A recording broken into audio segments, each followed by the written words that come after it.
Your shadow spirit animal is the animal that most resonates with your personal shadow.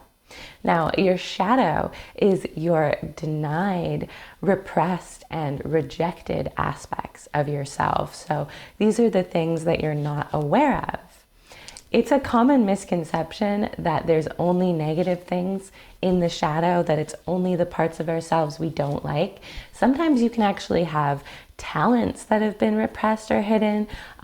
You can have positive personality traits or things like joy and stuff like that hiding in your shadow. It really depends. So by exploring your shadow, by bringing the light of consciousness there and really seeking to understand who you are in these more hidden levels, in these more subconscious levels, allows you to really own your authentic self and really be excited about who you are in this world and what you have to bring to the table. So yeah, that's the power of shadow spirit animals. So what is your shadow spirit animal? It is the animal that you have the most rejection to. So if there is an animal you irrationally fear, maybe you don't like looking at pictures of it, maybe you've had lots of nightmares or dreams around a certain animal, maybe you've had actual negative experiences with this animal.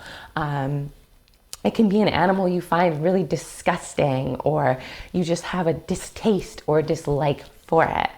Now, there are a few animals like spiders, maybe cockroaches, that most people are not going to like, most people are going to fear or find disgusting. So if you're finding one of those animals come to mind, really sit with it and figure out if that is your shadow or if that's just a natural human fear. You know what I'm saying? Because there's so many animals in this world, and it could be one of those. It totally could be. So this is a tool of understanding yourself. This is a tool of self-awareness. So whatever you feel about it is what's most important. So for me, it was super easy to figure out my shadow animal because I have said my entire life, if you ask me what my biggest fear is, it's sharks. And it really makes no sense. Like, I live in Canada, I live in Vancouver, right? There's not a lot of sharks. I don't know. The chances of encountering a shark seem pretty low. Seems pretty random, you know what I'm saying? And I had so many nightmares about them, especially as a kid. I always had nightmares of getting swallowed by them or them chasing me, things like that. When I was a little bit older, when I would start to walk, alone at like 9 o'clock at night or something like that, when it feels kind of eerie and you're worried if something sketchy might happen, for whatever reason, I would always have this feeling or this image of like a great white shark just behind me, or some sort of shark just like behind me, following me down the street. And I knew it wasn't real, but I was always just like, damn, that's scary. Like, what if I look behind me and there's some floating magical shark that just hovers through the air? Totally nonsensical, right? So it was really easy for me to figure out this, because I've always been really tapped into that metaphorical, abstract dream world. So if there's anything you've experienced like that, that is probably your shadow animal. Now, once you discover what your shadow animal is, you basically want to learn about it as much as possible. And as you learn about it, treat it as learning about yourself. What parts can you relate to? What parts don't you want to relate to in this animal? So look at how different cultures see it around the world. Look at how, if it's in any religions or spiritual traditions, what is the symbolism there? Look at how the animal actually behaves. What's its day-to-day life like? What problems does this animal face? What difficulties does it have in survival? Really explore this animal as much as you can, and you can make this an ongoing process. For me personally, I've come back to this concept a few times over the years just to learn a little bit more. However, what you're attempting to do is decrease your resistance to this animal by relating to and finding compassion for it and its way of living. So for me personally, what I found was that sharks are they're really screwed over in the wild because they're so scary. looking, they're not really something that's well liked, well appreciated, well loved. They kind of get screwed over in terms of environmental protection, in terms of all their food and people killing them and stuff like that. So they're actually getting endangered, like in aquariums. If a shark dies, if a whale dies, everyone kind of knows, and they're like, is this aquarium in a bad aquarium? They killed like the whale. Oh no. If a shark dies though, they can just swap it out. No one really cares. It doesn't have that same emotional attachment for us, right? It's a predator animal with a shitload of teeth. Like, right? Who cares? And that's kind of sad. That's kind of sad that it is actually this really ancient animal that may die out over time just because of us not giving a shit about it. So that really helped me relate to it, or kind of find compassion to it. Not relate to it, but find compassion for it, that this animal is actually, just another being as well. And then you're looking for all the ways you relate to it. So something that I really found with the shark spirit was that I repress my anger and I repress my rage. I repress my bigger, more predatorial aspects. And the problem with this is that it doesn't go away. That energy doesn't disappear.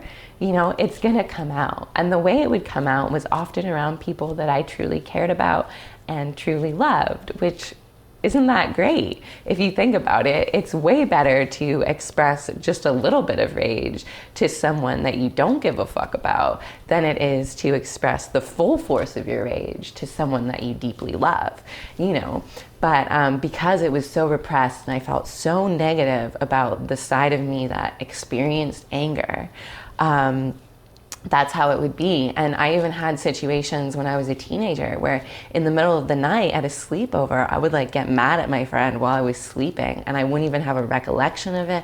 I would have no memory. And it was from this repressed emotion, this repressed anger. So by re-owning that energy, by re-owning that predatorial instinct, I guess. Okay, the thing that's super cool about the shark is that when it attacks, it blinds itself and then it charges. So it doesn't see where it's going. It basically sets its sight and then it just, boom, it goes completely blind. And that's how I am when I'm angry. When I'm at my full anger, I kind of get really cold. I really shut down emotions of other people. I'm ready to just peace. And I can say things that are really cutting if I'm not being conscious of myself. I can say things that I do truly regret. And the problem with this is when that happens, I feel so bad about it myself. I just beat myself up about it over and over again. Whereas oftentimes, because the person does really care about me, they kind of understand and they're usually forgiving. I feel like shit about it because it's the shadow, it's the repressed part. So by re-owning this energy, by learning how to channel rage and channel passion and that high heat energy, that blinding charge into something that's more beneficial for me and the people around me, it no longer is my shadow, and it's now just a piece of me. And the shark is no longer something I have to fear and be irrationally uncomfortable with. It's now just a piece of me, because there's also all these great benefits to your shadow animal. So sharks, you know what? They have really good focus. They have really good drive and motivation. Someone with a shark spirit animal is usually really good at whatever they work on. They have a lot of energy for work. They have a lot of the things I said, basically focus and drive. So all those positives I can own as a part of me. A funny thing about sharks is when they're swimming, if they stop moving, they die. And if you notice, me, I'm always moving. I am always moving. You'll see in my tarot readings, sometimes I get this little kind of drift going on because I am just always moving. And it's pretty funny if you relate it to that animal, how true that is for me. If you want to find out more about your animal or find out what it is, you can always ask to see it in a dream. You can kind of set your intention to look for and pay attention to all the animals you see in a day, either online, in your daily life, in books, etc., and find which animal kind of speaks to you that you're just I don't like this. One of my friends, her shadow animal is is bunnies, and I find it so funny because I find them so cute and amazing, and she just hates them. She just detests them. She does not like them. And it's pretty funny because they're a shadow animal, and it's a pretty random one. So it doesn't have to be like mine, where it is an animal that causes fear in general people. Sometimes it can be something that people really love, like a cat or a dog. So this is shadow animals. Hopefully this was an interesting video for you, entertaining. It's definitely a concept I love and have used in my own life for my own awareness and really understanding and re-owning all of who I am. Because, you know, when you deny the shadow, it still exists. People are still going to see it around you, and it's just going to come out in the more negative ways. When you know what it is, you can channel it consciously, powerfully, using your free will. So yeah, it's a beautiful thing. I love having a huge amount of energy. I love that, you know, when I make life choices or when I dive into a project, it's kind of a blind charge. It really is. I go full force. And I find that pretty cool. So even though sometimes it can be unsettling when you're kind of at the other side and you're like, damn, where am I now? I was blind.